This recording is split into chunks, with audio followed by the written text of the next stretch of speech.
Hello,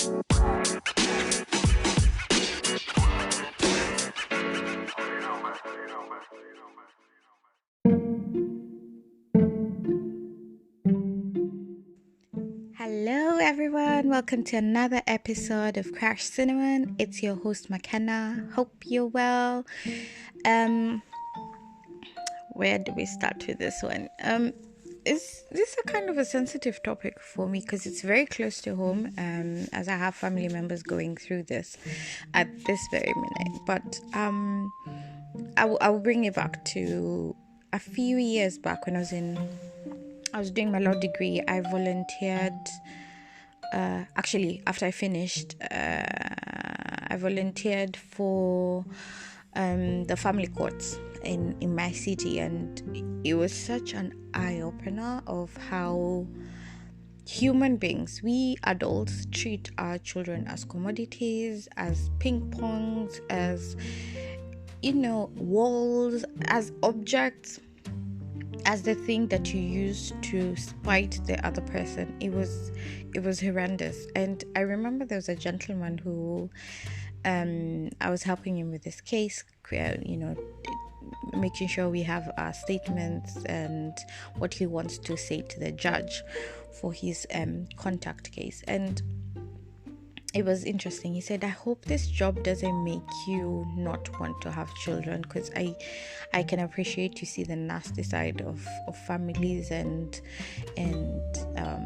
custody hearings and all these things. And I actually told him at that point, no, it doesn't, but it's just made me more aware, and if I ever have children, what to expect and think of and prepare and be very conscious of, because at the end of the day, no matter what you say, the child is who's affected predominantly at the end of the day. When adults are fighting and doing all kinds of things, it's the child who is affected, which is really sad, because family court is about the welfare of the child. That being said, I have a friend, actually. I live close to this friend, and he was sharing with me his experience with his current mother of his child, and the process of court system, and how it's been like never ending. And the minute they get to a place where there's an understanding, she flips the script and everything. And I want to speak to us ladies today, especially ladies who are mothers, and ladies who may be in a co-parenting situation, or you are going to be divorced, or going to have the relationship you have with the father of your child is ending, or whatever situation this is. Please, I want to beg you, and I'm going to use that word. Please don't use the child as a ping pong. I know men do it too, but from my experience in being in family court and the talks I'm having, we women are becoming really, really, really notorious in this field, and we do it all for the wrong reasons. You're trying to convince yourself that, it's for the best for the child, but really deep down, unless there's a safeguarding issue here, where your child is in danger because this gentleman, this man, the father of the child, endangers them, or by their behavior or the environment or words or whatever, or they're not providing, or it's a risk, dangerous. Please do not hinder your children to see their fathers. And I'll be very, very clear about that, because I saw how broken my friend was, this weekend. I was just like, this is simple. This is so simple. And you're doing it to spite this person because the relationship is not working. Guys, if the relationship didn't work between mom and dad, leave it at that. Don't involve the child, please, because right now I'm dealing with people on my caseload, and they have mommy issues, leave alone daddy issues, mommy issues, because mommy did this, moved them to a different country, moved them to a different state, moved them to a different, it's just crazy. It's crazy.